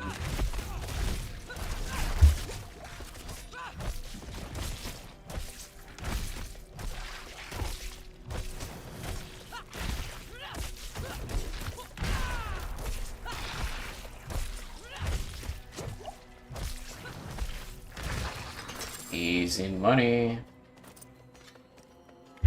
Alright, what do we got here now?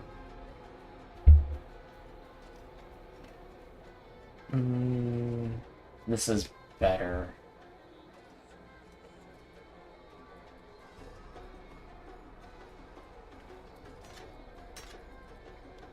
What else? There's more dex on this, but I like the cooldowns reduction. That's pretty good. 4 life regen while not damaged is nice, but it's not good enough in my opinion. What are these? Oh, I don't even want that.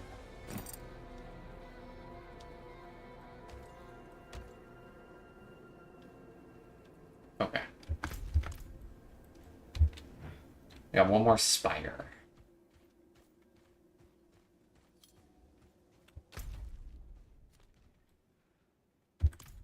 Could be this way, I don't know.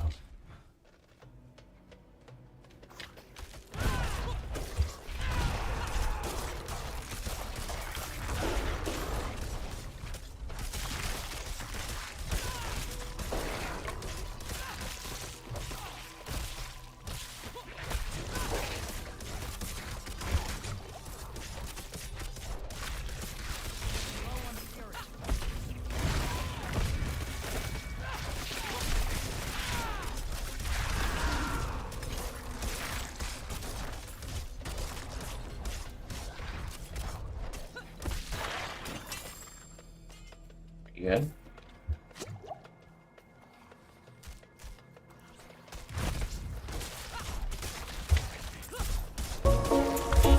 Whoa!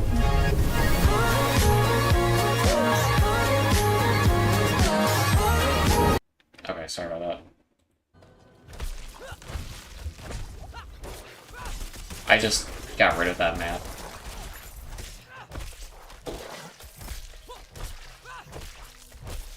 Apparently I have a reward. I'll see what that reward is in a minute. Oh my goodness.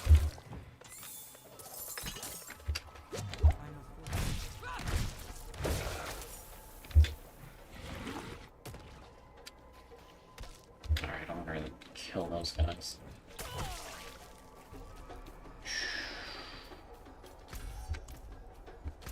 I think we completed it, right? I don't know what that is. Okay. Let's just leave, unless these things unlocked. They did. Okay.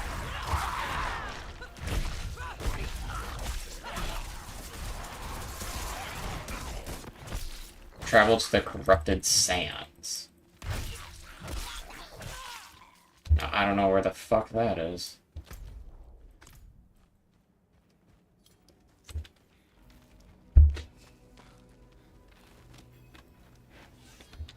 Slay the spider callers. Whatever you say.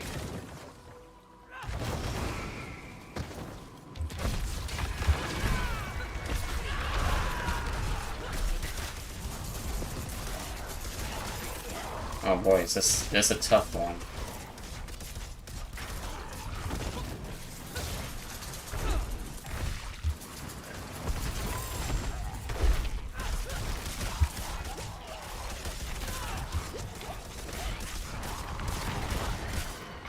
Wow.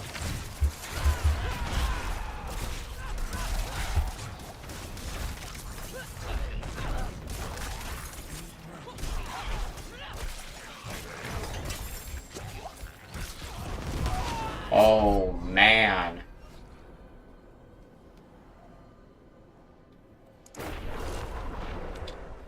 Alright. A little difficult. Thank God there's checkpoints. I'm not ready yet. That's alright, I like a good challenge.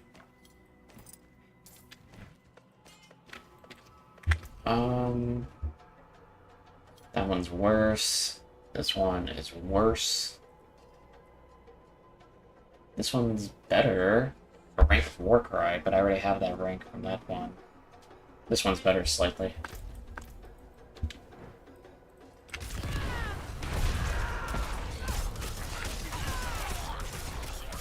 That's such a lethal combo. Because, like, you have the increase in damage from the Warcry, you have the increase in speed from the Rallying Cry, and then you have the increase in defense from Taunt. It's pretty good.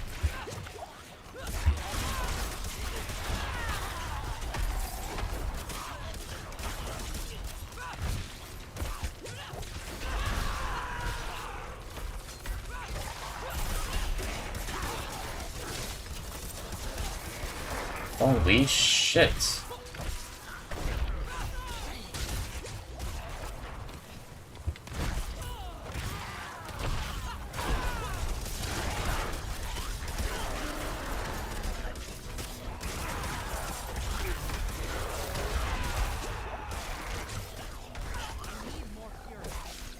Wow, these motherfuckers ain't playing.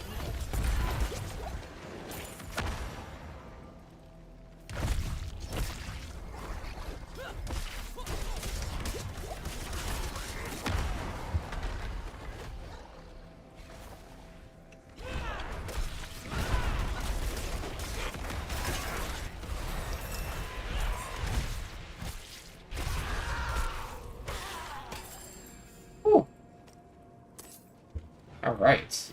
There's still more.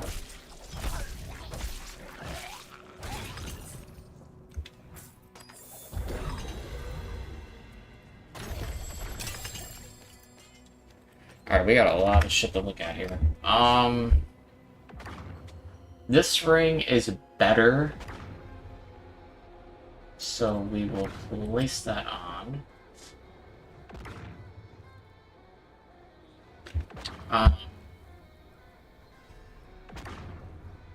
This one, I think, is better. So, yeah, we're gonna place that Like that. We also have a socket on there.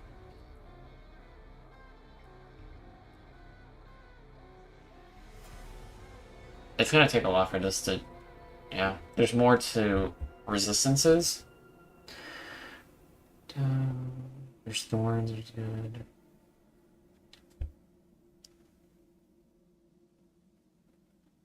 This just does more damage. I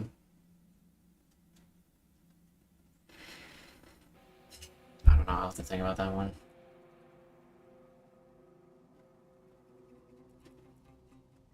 This one isn't as good. I can sell this shit though. Alright, I'll have to sort this out. This one I want to keep. This might be better. Yeah, we're gonna do that.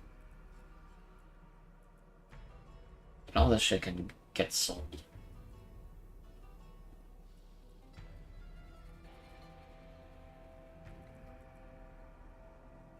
I think this shit can get sold, yeah.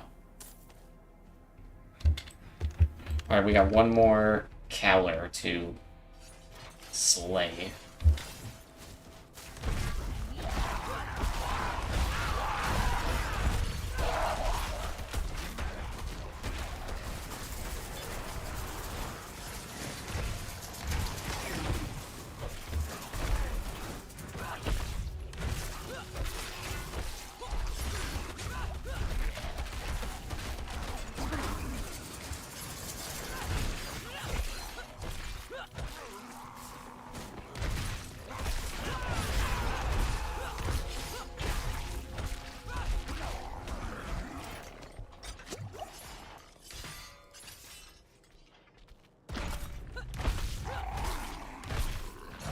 This guy came up from.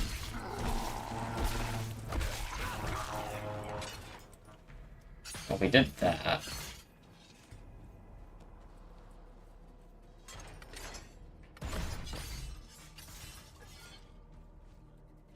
Alright.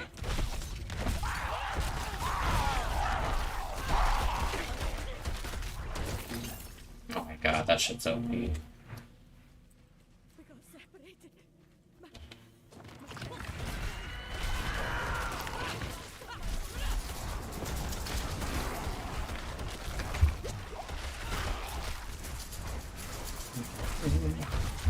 Should really be focusing on this guy.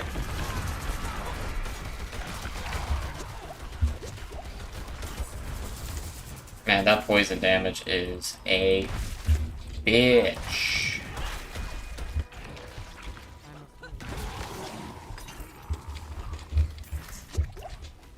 Whoops.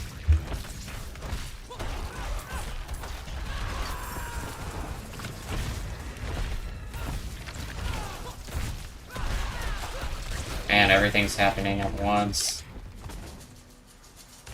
Gotta kite them.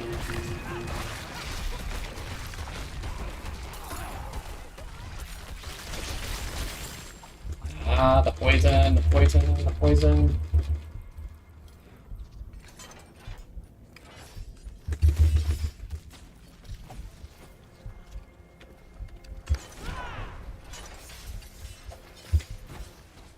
Is there any... Oh, yes there is, thank you. Fuck.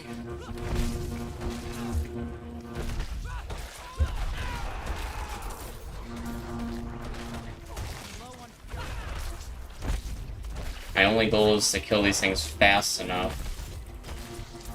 But I hope I can get some health pots. Oh damn, I forgot about that guy.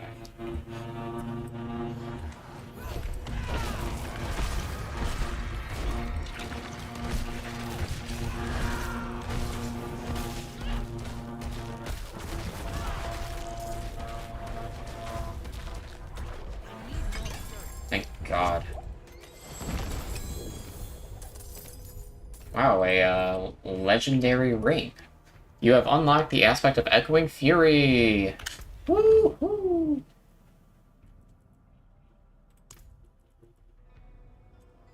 Awesome, that's exactly what I needed. So your shout skills generate 2 fury per second while active. Perfect. We also get this ring here, which looks pretty sick. You have higher resistances to fire and poison. That's pretty good. Nice.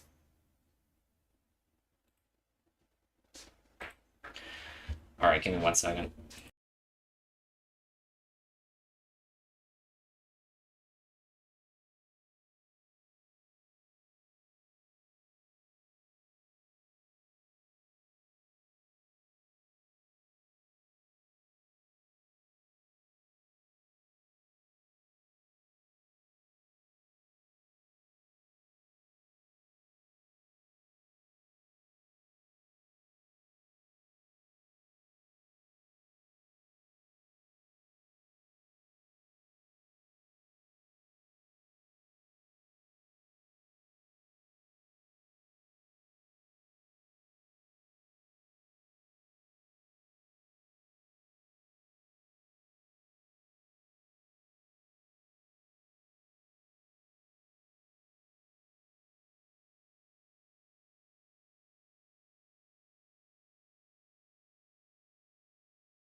Same with that.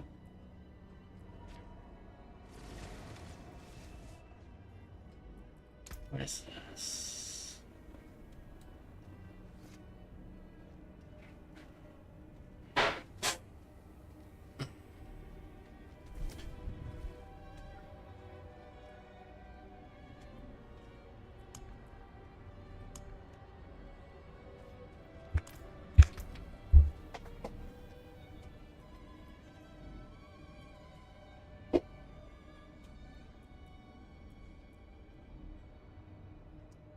Wonder if I should do Iron Skin. I've been fine without it.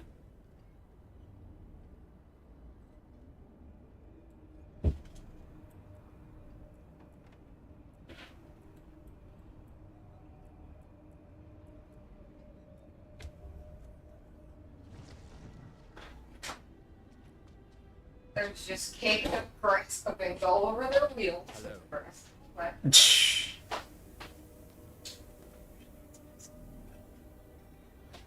Or no, we want this one. That one's better. Okay.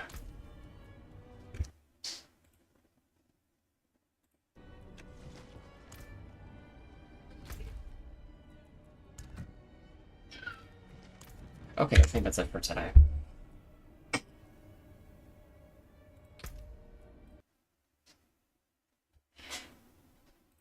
All right.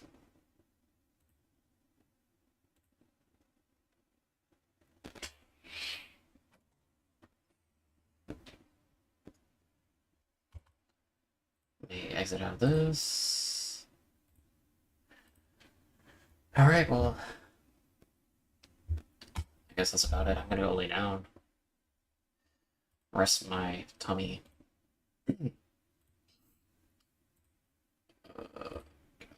Alright. I'll see you guys later.